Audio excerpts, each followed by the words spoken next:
আল্লাহ তাআলা প্রতিদিন রাতের শেষ ভাগে ডাকতে আসেন। প্রথম আসমানে এসে ডাকেন, আলা মিন মুস্তাগফিরিন ফাগফির আলাহ। কে গুনাহ করেছো? পাহাড় পরিমাণ গুনাহ করেছো, 20, 30, 40, 50 বছরে। আমি রব ডাকতে আসছি, ক্ষমার দরজা খুলে ডাকতেছি। হাতের গুনাহ, চোখের গুনাহ, জবানের গুনাহ, অন্তরের গুনাহ। একবার যদি বিনয়ের সাথে চোখের পানি ছেড়ে ডাক দিয়া বলো, ইয়া রাব্বি গফিরলি, ও রব আমাকে দয়া করে মাফ করে দেন। আল্লাহ বলেন, তোর গুনাহ করিয়া পাহাড় বানাইতে লাগছে 50 বছর, আর আমি তোকে ক্ষমা করতে 1 সেকেন্ডেরও সময় লাগবে না। আমি আল্লাহ পাক তোকে ক্ষমার জন্য ডাকতেছি। ওঠ। গভীর রজনীতে জমিনের সব নীরব, গাছের পাখিরা ঘুমায়, নদীর মাছ ঘুমায়, সব প্রাণীরা ঘুমায়। এই সময় আমি ডাকতেছি, জবাব দাও। ওযু বানায় যদি একবার সেজদায় গিয়া কান্না করো, ক্ষমা চাও, আমি আল্লাহ তোমার জীবনের সব গুনাহ ক্ষমা করব। কারণ আমি চাই না কেউ জাহান্নামের দরজা দিয়া ঢুকবা। কারণ আমি আল্লাহ জানি জাহান্নাম কত ভয়ঙ্কর, আর তুমি বান্দা কতই দুর্বল। ওয়া খুলিকাল ইনসানু যায়ীফা, আমি মানুষ বড় দুর্বল করে সৃষ্টি করেছি। আমি আল্লাহ চাই না আমার মুহাব্বতের বান্দা জাহান্নামে যাবে। আমি আল্লাহর জন্য ক্ষমার দরজা খুলে বারবার ডাকতেছি। আমি আল্লাহ যদি স্বার্থপর হইতাম, যারা আমার দেয়া নিয়ামত ভোগ করি আমার হুকুম মানো না, নামাজ রোজা করো না, দাড়ি ওসার রাখো না, আমি আল্লাহ ঘুমের মধ্যে তোকে এমন ঘুম পাড়ায় দিতাম আর সজাগ হতে পারতি না। আমি আল্লাহ চাই না তুমি গুনাহ নিয়ে আমার আদালতে আসবা। আমি আল্লাহ বারবার তওবার দরজা দিয়া ডাকি, বান্দা পেছনের গুনাহ থেকে ক্ষমা চাইয়া নতুন ভাবে তওবা করে ইবাদতের ময়দানে দাঁড়ায় যাও, আমলের ময়দানে আগায় যাও। আর তওবা করো, নামাজ ছাড়বা না, বেপরদায় চলবা না, আল্লাহর হুকুমের বাহিরে চলবা না। তওবা করে যদি আর আল্লাহর রহমতের দরজায় যদি দাঁড়াইতে পারো, আমি আল্লাহ তোমার জীবনের সব গুনাহ মাফ করে দিব। আল্লাহ বলেন, আমি আল্লাহ তো তোমার খানার আয়োজন করেছি, তোমার ঘুমের আয়োজন করেছি, তোমার চলাফেরার আয়োজন করেছি। ও বান্দা, আমি আল্লাহ তোমার যা প্রয়োজন ব্যবস্থা করে দিলাম। দুনিয়াতে চলার জন্য আলোর প্রয়োজন, সূর্য আর চাঁদ দিয়ে আলোর ব্যবস্থা করে দিলাম। দুনিয়াতে চলার জন্য তোমার খানার প্রয়োজন, আমি আল্লাহ মোহাব্বত করে ভালো খানার আয়োজন করে দিলাম। খানা তো আমি পিপিলিকারও দেই, গর্তের সব প্রাণীর খানা আমি দেই, নদীর মাছের খানাও আমি দেই, জঙ্গলের প্রাণীর খানাও আমি দেই। কিন্তু বান্দা তোমার খানাটা আলাদা পিওর করে বানিয়েছি। বান্দা তুমি ভাত খাও, চালটা আমি কাভার করে দিলাম, রুটি খাও, গমটাও কাভারে আটকায় দিলাম, যাতে তোমার কোনো দূষিত কিছু বাহির থেকে প্রবেশ করার সুযোগ না পায়। স্বচ্ছ পানির প্রয়োজন, পানি দিলাম, ময়লা ধুয়ে নাও। তোমার চাল আর রুটি রেডি, এখন খাওয়ার জন্য তোমার প্রয়োজন সবজি তরকারি। আমি আল্লাহ কুদরতের দ্বারা তরকারির আয়োজন করে দিলাম।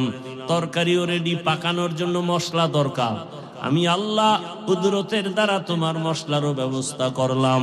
পেঁয়াজ রসুন সব নিয়ামত আল্লাহ দান করেছেন, কোন দুনিয়াওয়ালারা দান করে নাই। আল্লাহ বলেন, বান্দা তোমার শরীরকে তাজা রাখার জন্য সব ব্যবস্থা করলাম। তরকারি ভালো লাগে না, মাছ খাবা, মাছ কত ধরনের মাছ দিয়া দিলাম, খাও, কাবারে আটকায় দিলাম যেন ময়লা তোমার ভেতরে না যায়। গোশত খাইবা, হাজারো ধরনের হালাল পন্থায় গোশতের আয়োজন করলাম। এত কিছু দিয়া আমি আল্লাহ তোমার থেকে কোনো টাকা চাই না, পয়সা চাই না। আমি চাই তুমি ব্যবসা করো, তুমি চাকরি করো, লেখাপড়া করো, সবগুলোকে তুমি ইবাদত বানায় করো। নবীর তরিকায় যদি করতে পারো তোমার ব্যবসাটাও ইবাদত হবে। নবীর আদর্শ মেনে যদি ঘুমাইতে পারো ঘুমটাও ইবাদত হবে। وقال النبي صلى الله عليه وآله وسلم لا طاعة لمخلوق في معصية الخالق صدق الله مولانا العظيم وصدق رسوله النبي الأمي الكريم ونحن على ذلك من الشاهدين والشاكرين والذاكرين والحمد لله رب العالمين سبحانك لا علم لنا إلا ما علمتنا إنك أنت العليم الحكيم رب اشرح لي صدري ويسر لي أمري واحلل عقدة من لساني يفقه قولي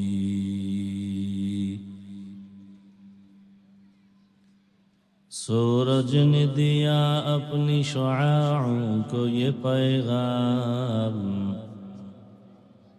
सूरज ने दिया अपनी शुआओं को ये पैगाम दुनिया है आजो चीज को भी सुबह को भी शाम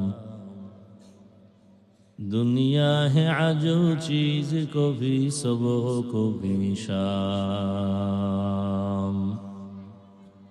दुनिया में हो दुनिया का तलबगार नहीं हो दुनिया में हो दुनिया का तलबगार नहीं हो बाजार से गुजर हो खरीदार नहीं हो बाजार से गुजर हो खरीदार नहीं हो मकबूल है शाज़ है काबिल तू बहुत है मकबूल है शाज़ है काबिल तू बहुत है आएना के मानिंदे तू नहीं दिल तू बहुत है आएना के मानिंदे तू नहीं दिल तू बहुत है জাতীয় ইমাম সমাজ বাংলাদেশ ফতুল্লা থানা শাখার উদ্যোগে আয়োজিত বার্ষিক ইসলামী মহাসম্মেলন আজ 22 জানুয়ারি 2026 ঐতিহাসিক ফতুল্লা ডিআইটি মাঠে আয়োজিত আজকের মাহফিলে উপস্থিত মোহতারাম সম্মানিত সভাপতি মুফতি আবু বকর সিদ্দিক কাসেমি দামাত বারাকাতুহুম, প্রধান অতিথি মাওলানা আব্দুল আউয়াল সাহেব দামাত বারাকাতুহুম, বিশেষ অতিথি মুফতি আব্দুস সবুর কাসেমি দামাত বারাকাতুহুম, মনিটরের সাম্বারও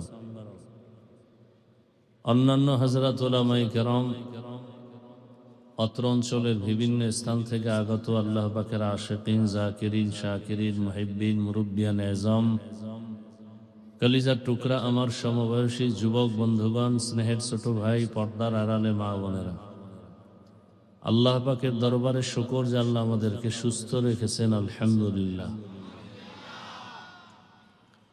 জীবনের এক অমূল্য সম্পদ আমাদের সুস্থতা। আল্লাহ আমাদের এই সুস্থতাকে দায়েমান কবুল করেন। এখনো যারা অসুস্থ ঘরে বিছানায় হসপিটালে, আল্লাহ তাদেরকেও পূর্ণ সুস্থতার নেয়ামত দান করেন। উলামায়ে হযরত আলোচনা করেছেন এবং আলোচনা সামনে চলবে। আমি মাঝখানে দোয়া নেওয়ার জন্য হাজির হয়েছি এবং সংক্ষেপ দু চারটি কথা বলার নিয়তে কোরআনে হাকিমের এক আয়াত, নবীজির হাদিস থেকে এক টুকরো হাদিস পড়েছি। ইখলাসুল রুহানিয়াতের সমন্বয়ে সহি নিয়তে, সহি তরিকায়, সহি কিছু কথা আমাকে বলার মতো, আপনাদেরকে শুনবার মতো আল্লাহ তৌফিক দান করেন। ওমা খালাকতুল জিন্না ওয়াল ইনসা ইল্লা লিয়াবুদুন। আল্লাহ বলেন, আমি জিন ও ইনসানকে সৃষ্টি করি নাই, হ্যাঁ করেছি একমাত্র ইবাদতের জন্য।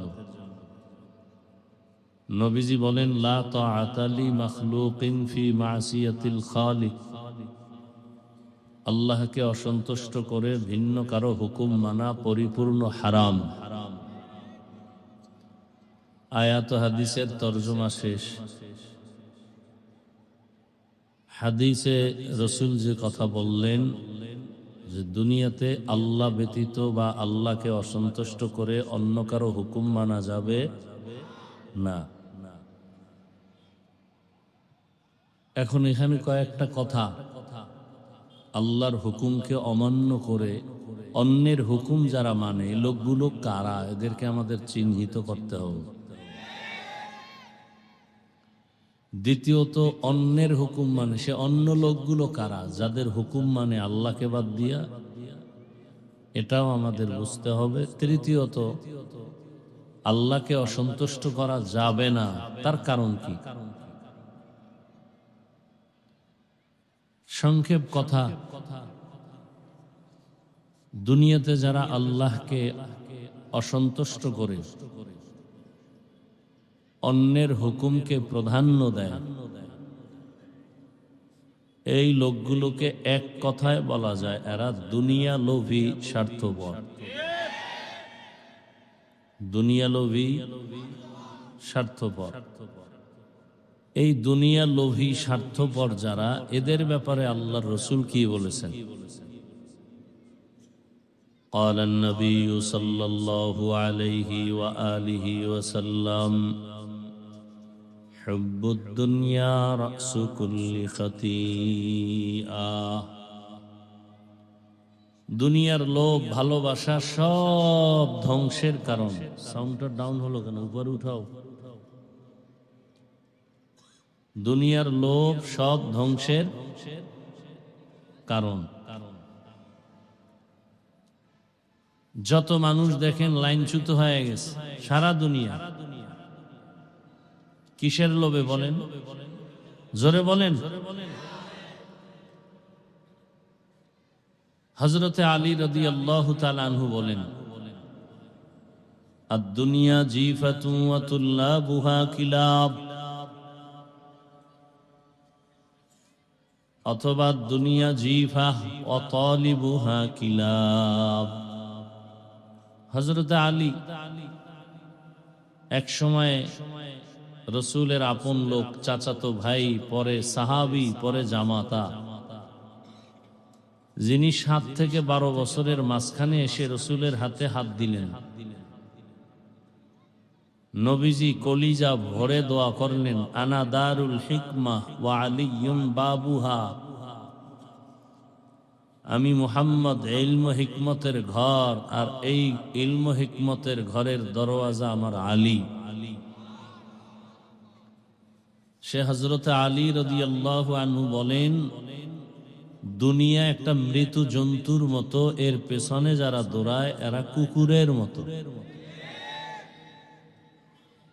একটা গরু যদি মরে যায়, এগুলো খাওয়ার জন্য মূলত 3 শ্রেণীর প্রাণীরা পাগল পাড়া হয়ে যায়।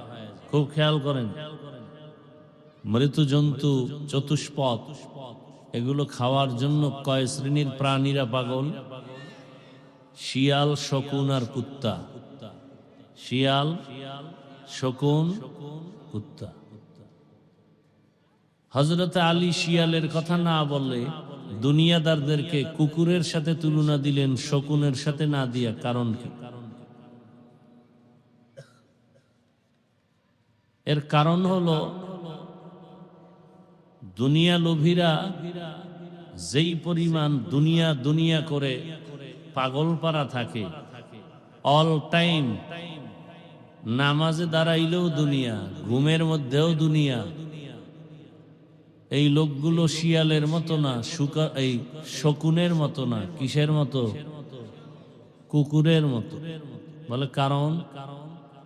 শকুনে এই মৃত জন্তু দিনের বেলা খায়, রাতে রেস্ট নেয়। শিয়ালে বলেন না কেন? রাতে খায়, দিনে। কুত্তা দিনেও খায়, রাতেও খায়, অল টাইম পাগল। আর খায় কি? নিজে সব খেতে চায়, শেষে নিজে মোটেও পায় না। এই দুনিয়া দুনিয়া দুনিয়া যারা করে এরা দিনেও খায় রাত্রেও খায়, ঘুমের মধ্যেও দুনিয়া, হাঁটতে চলতে সর্ব অবস্থায় দুনিয়া। শেষ পর্যন্ত এই দুনিয়া দুনিয়া কইরা ওর ডানে বামের বন্ধুরা সব খায়, ও নিজে কিছুই পায় না।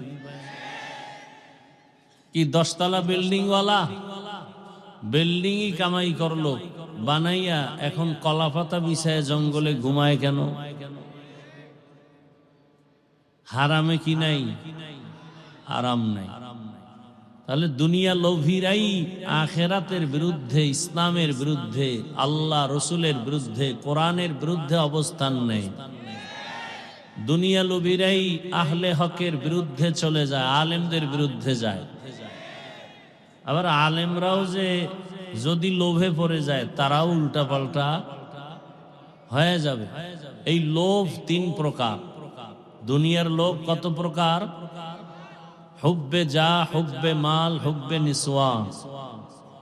সম্মানের, চেয়ারের লোভ, ক্ষমতার লোভ। আর একটা হলো টাকা পয়সার লোভ, আর একটা হলো যৌবনের লোভ। ফেরাউন ফকির থেকে ধনী, ক্ষমতার চেয়ারে বসে বলল আমি নিজেই তো খোদা। শুধু খোদা না, আনা রব্বুকুমুল আলা, আমি সব থেকে বড় খোদা। কিসের লোভ? কিসের লোভ? ক্ষমতার লোভ। ক্ষমতার লোভ।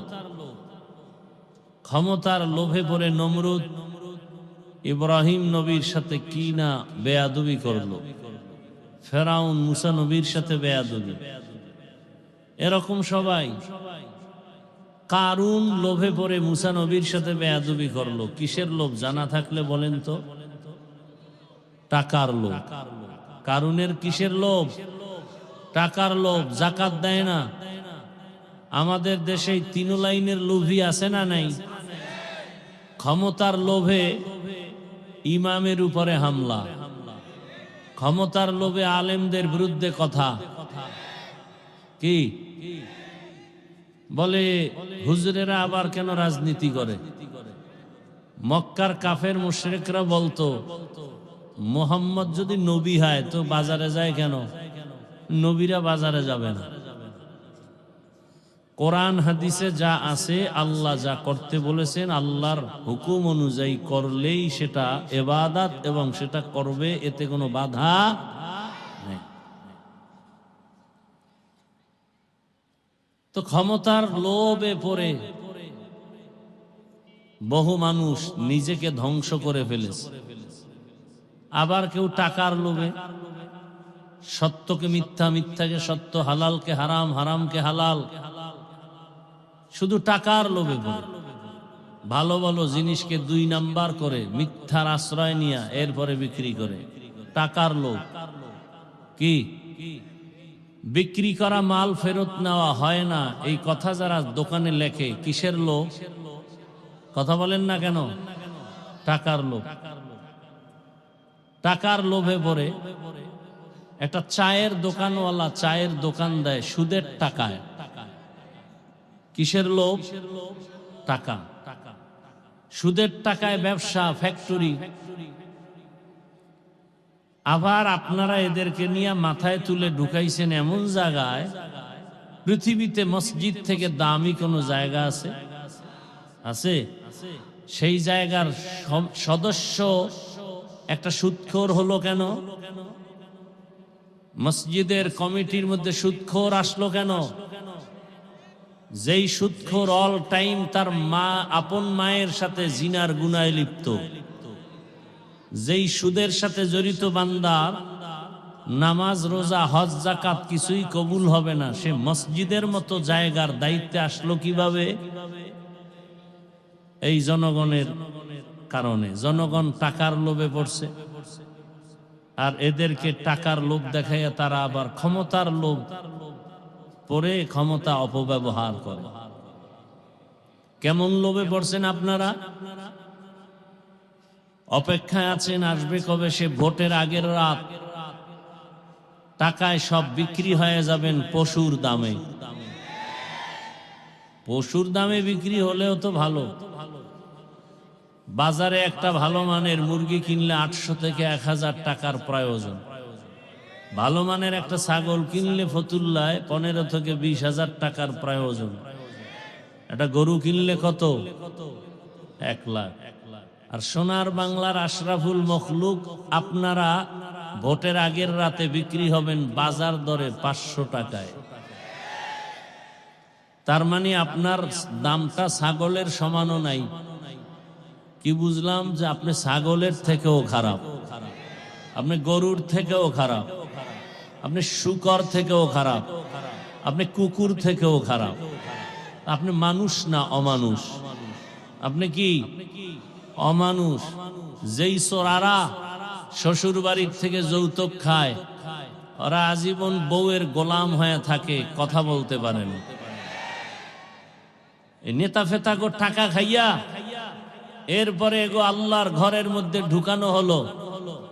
ঢুকাইছে ভালো, মসজিদ মেরামত করবে, এরা ইমাম আলেমদের উপরে মাস্তানি করে। আর আপনারা তাকায় তাকায় মজা নেন না। এটা অমানুষের কাজ, মানুষের কাজ না। মানুষ কখনো টাকায় বিক্রি হয় না, টাকায় বিক্রি হয় পশু আর অমানুষ। আপনি ভোট দিবেন, ভালো কথা, যাকে মনে চায় দিবেন হিসাব করে, সেখানে টাকা নিবেন কেন? আপনাকে ভোট দিতে বলে কেন? ভোট দেওয়ার প্রয়োজন কি আপনার? হারাম খুরি করে ভোট দিয়া লাভ কি? কিছুদিন পরে আবার দেখেন না, মাইয়ার উপরে হামলা, বউয়ের উপরে হামলা, চিল্লা চিল্লি করে, গাইবি আওয়াজ আসতেছে, 500 টাকায় সব কিনে ফেলেছি, চিল্লাও কেন? তোর মেয়ে, তোর স্ত্রীর ইজ্জত সব আমরা কিনে ফেলেছি। এজন্য জনগণ ভালো হলে নেতারাও ভালো হয়, জনগণ হারামি হলে নেতারাও হারামি হয়। জনগণ আগে হারাম পচা পায়খানা খাইয়া নেতাদেরকে শিখায়, তোমরাও আবার আমগো জায়গায় বসে আমাদেরটা খাইও। তাহলে নেতার দোষ কি? চেয়ারম্যানের গালি দেন কেন? চেয়ারম্যান তো আগে হারাম খায় নাই, আপনারা খাইয়া ভোটের আগে তাকে শিখাইছেন। টাকার বিনিময়ে 1 নম্বরে যদি কেউ টাকা খেতে চান, আমার বয়ানে যে হেদায়েত তা তো না। যদি কেউ প্রার্থী থেকে টাকা খেতেই চান, যে আপনি হুজুরের কোনো তাবিজে ফিরবেন না, তাহলে আপনি বেশি খাবেন, জেনে শুনে খাচ্ছেন। নাম্বার 2, ওয়াদা করবেন যেই চোরারা টাকা দিবে ওদেরকে ভোট দিবেন না। পারবেন? পারবেন? ওরা 2 নাম্বার, 1 নাম্বার নয়। আমাদের কাছে দোয়া চায় 13 প্রার্থী, এমপি হবে কয়জন? 13 জনে দোয়া চাইতেছে, 13 জন এমপি হবে? হ্যাঁ, কি দোয়া করব? আল্লাহ যার দ্বারা দেশের উপকার হবে, জাতির কল্যাণ হবে, ইসলামের উপকার হবে, তাকে বিজয় করো। এর থেকে আর ভালো দোয়া আছে? কিন্তু ইসলামের নাম নিয়ে যেন কেউ ভণ্ডামি করার সুযোগ না পায়। বিবেক দিয়া কাজ করবেন। 2 নাম্বার লোকেরে দিবেন না। 2 নাম্বার কারা? দুনিয়া লোভী যারা, দুনিয়া লোভী যারা। আল্লাহ হেদায়েত দান করুন।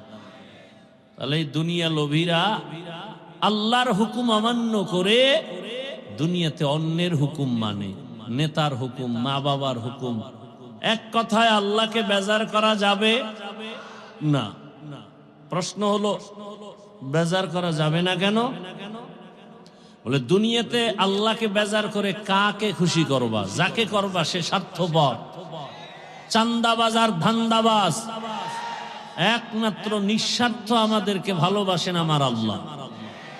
আমার আল্লাহ আমাদেরকে যা দিয়েছেন দুনিয়াতে কেউ দেয় নাই। দুনিয়া দেয় দেয় বলেও দেয় না, আর যতটুকু দেয় তা খোটা দিয়া ধ্বংস করে দেয়।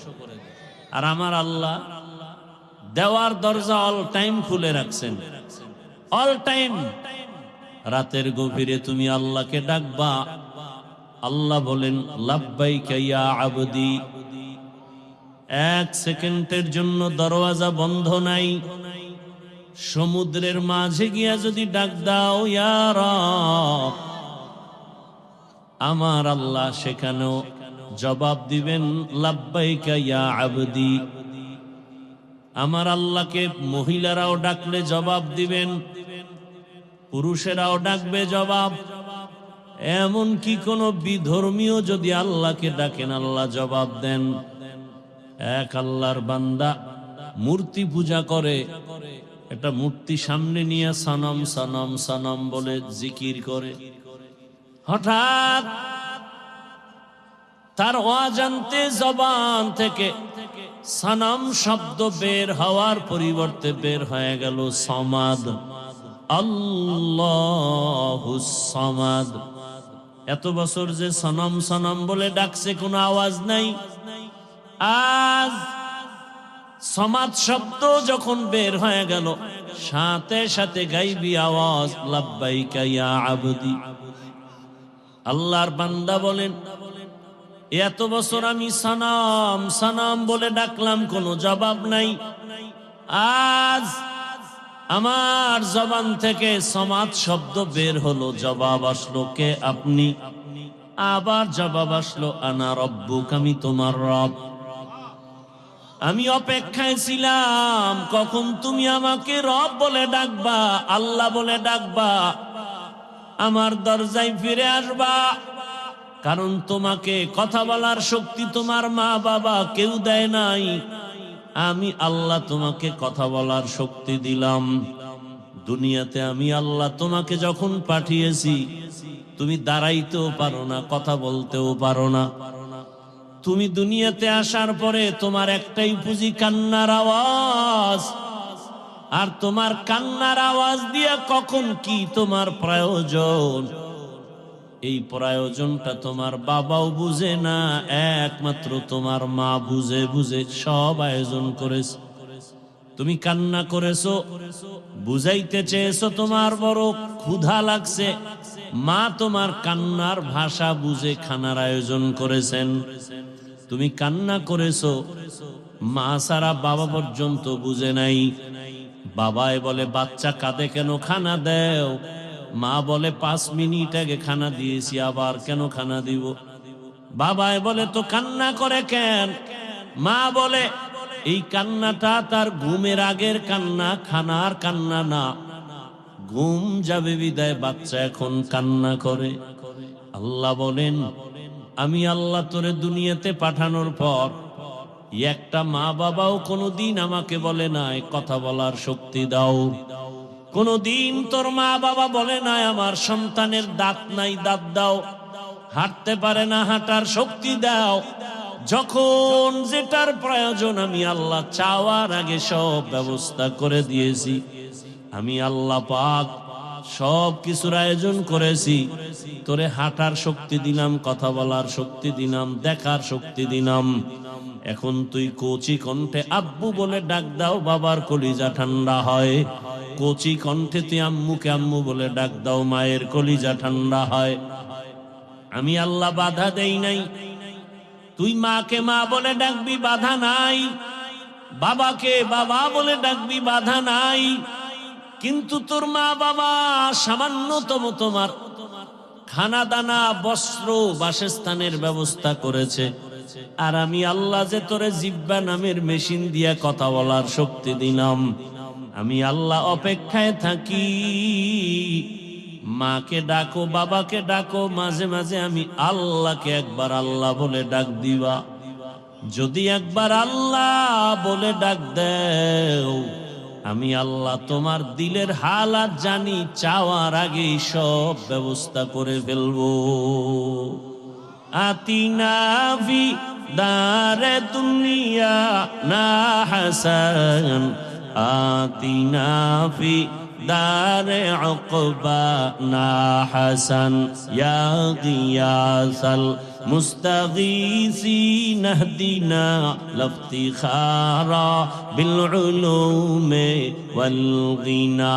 হর গরিদে নেক তু তৈয়ার হ্যায়, जो न मांगे उससे तू बेजार है। আল্লাহ তাআলা বলেন, আমাকে বেজার কেন করবি? দুনিয়াতে যে তোকে কিছু দেয় সব স্বার্থপর। তাকায়া দেখ, স্বার্থে আঘাত লাগার কারণে মা সন্তানকে মেরে ফেলেছে, আবার সন্তান মায়ের গায়ে হাত তুলে স্বার্থের কারণে। আর আমি আল্লাহ কেমন দয়ার মালিক, আমি আল্লাহ পাক এত মায়ার দরজা দিয়ে আমি তোকে আদর করি।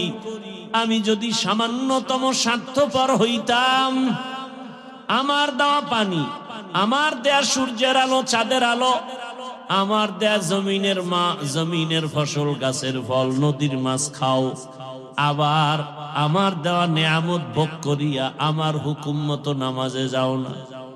ফজরে তোরে ডাক দিলাম, আয় মসজিদে গিয়া হাজিরা দাও, মসজিদের হাজিরায় তোমাকে পাওয়া যায় নাই। আমি আল্লাহ বেজার না? আবার তোমাকে জোহরের হাজিরায় ডাক দেওয়া হলো মুয়াজ্জিনের, জোহরের হাজিরায় যাও নাই। আমি আল্লাহ তোমাকে আবার আসরে ডাক দেওয়ার ব্যবস্থা করলাম, আমি রাগ করি নাই। যদি আসরও আসতে পারো, ফজর জোহরের সব গুনাহ মাফ করে দিব। বান্দা আসরও আসো নাই, আমি আল্লাহ রাগ না করে আবার মাগরিবে ডাকার আয়োজন করলাম। আসো নাই, এশায় ডাকলাম, সেখানেও হাজিরা দাও নাই। মুয়াজ্জিনের মাধ্যমে ডাকার পর, আলেম ওলামার ডাকার পরেও আসো নাই। এবার আমি আল্লাহ কেমন দয়ার মালিক, আমি আল্লাহ নিজে রেডি হয়ে গেলাম, আমি নিজেই তোমাকে ডাকার জন্য হাজির হব। আমি আল্লাহ নিজেই ডাকার জন্য রেডি। অতিও গভীর হয় রজনী যখন, নীরবে প্রভুর নাম জপিও তখন। প্রভুর করুণা যদি পাইবারে চাও, গভীর রাতে উঠে প্রভুর গুণগান গাও। আল্লাহ তাআলা প্রতিদিন রাতের শেষ ভাগে ডাকতে আসেন। প্রথম আসমানে এসে ডাকেন, আলা মিন মুস্তাগফিরিন ফাগফির আলাহ। কে গুনাহ করেছো? পাহাড় পরিমাণ গুনাহ করেছো, 20, 30, 40, 50 বছরে। আমি রব ডাকতে আসছি, ক্ষমার দরজা খুলে ডাকতেছি। হাতের গুনাহ, চোখের গুনাহ, জবানের গুনাহ, অন্তরের গুনাহ। একবার যদি বিনয়ের সাথে চোখের পানি ছেড়ে ডাক দিয়া বলো, ইয়া রাব্বি গফিরলি, ও রব আমাকে দয়া করে মাফ করে দেন। আল্লাহ বলেন, তোর গুনাহ করিয়া পাহাড় বানাইতে লাগছে 50 বছর, আর আমি তোকে ক্ষমা করতে 1 সেকেন্ডেরও সময় লাগবে না। আমি আল্লাহ পাক তোকে ক্ষমার জন্য ডাকতেছি। ওঠ। গভীর রজনীতে জমিনের সব নীরব, গাছের পাখিরা ঘুমায়, নদীর মাছ ঘুমায়, সব প্রাণীরা ঘুমায়। এই সময় আমি ডাকতেছি, জবাব দাও। ওযু বানায় যদি একবার সেজদায় গিয়া কান্না করো, ক্ষমা চাও, আমি আল্লাহ তোমার জীবনের সব গুনাহ ক্ষমা করব। কারণ আমি চাই না কেউ জাহান্নামের দরজা দিয়া ঢুকবা। কারণ আমি আল্লাহ জানি জাহান্নাম কত ভয়ঙ্কর, আর তুমি বান্দা কতই দুর্বল। ওয়া খুলিকাল ইনসানু যায়ীফা। আমি মানুষ বড় দুর্বল করে সৃষ্টি করেছি। আমি আল্লাহ চাই না আমার মুহাব্বতের বান্দা জাহান্নামে যাবে। আমি আল্লাহর জন্য ক্ষমার দরজা খুলে বারবার ডাকতেছি। আমি আল্লাহ যদি স্বার্থপর হইতাম, যারা আমার দেয়া নিয়ামত ভোগ করি আমার হুকুম মানো না, নামাজ রোজা করো না, দাড়ি ওসার রাখো না, আমি আল্লাহ ঘুমের মধ্যে তোকে এমন ঘুম পাড়ায় দিতাম আর সজাগ হতে পারতি না। আমি আল্লাহ চাই না তুমি গুনাহ নিয়ে আমার আদালতে আসবা। আমি আল্লাহ বারবার তওবার দরজা দিয়া ডাকি, বান্দা পেছনের গুনাহ থেকে ক্ষমা চাইয়া নতুন ভাবে তওবা করে ইবাদতের ময়দানে দাঁড়ায় যাও, আমলের ময়দানে আগায় যাও। আর তওবা করো, নামাজ ছাড়বা না, বেপরদায় চলবা না, আল্লাহর হুকুমের বাহিরে চলবা না। তওবা করে যদি আর আল্লাহর রহমতের দরজায় যদি দাঁড়াইতে পারো, আমি আল্লাহ তোমার জীবনের সব গুনাহ মাফ করে দিব। আল্লাহ বলেন, আমি আল্লাহ তো তোমার খানার আয়োজন করেছি, তোমার ঘুমের আয়োজন করেছি, তোমার চলাফেরার আয়োজন করেছি। ও বান্দা, আমি আল্লাহ তোমার যা প্রয়োজন ব্যবস্থা করে দিলাম। দুনিয়াতে চলার জন্য আলোর প্রয়োজন, সূর্য আর চাঁদ দিয়ে আলোর ব্যবস্থা করে দিলাম। দুনিয়াতে চলার জন্য তোমার খানার প্রয়োজন, আমি আল্লাহ মোহাব্বত করে ভালো খানার আয়োজন করে দিলাম।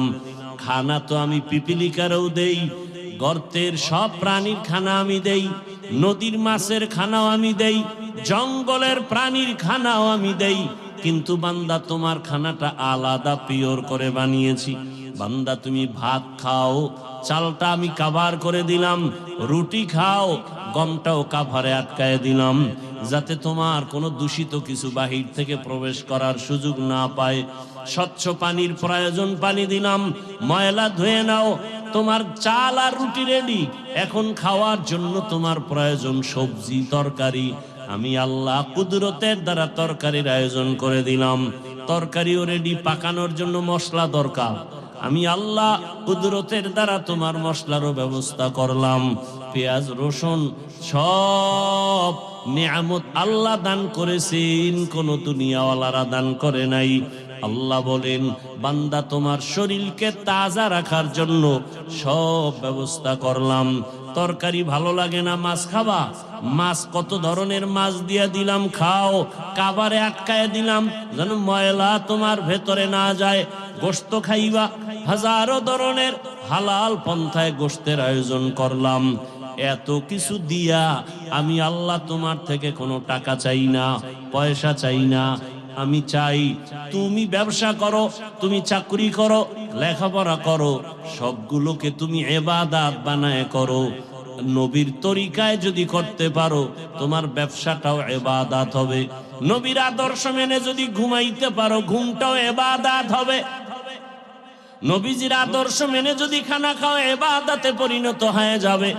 নবীজির আদর্শ মেনে তুমি চাকরি করো, ইবাদত হয়ে যাবে। আর আমি আল্লাহ ইবাদত করনেওয়ালাকে বিনা হিসাবে জান্নাত দিয়ে দিব।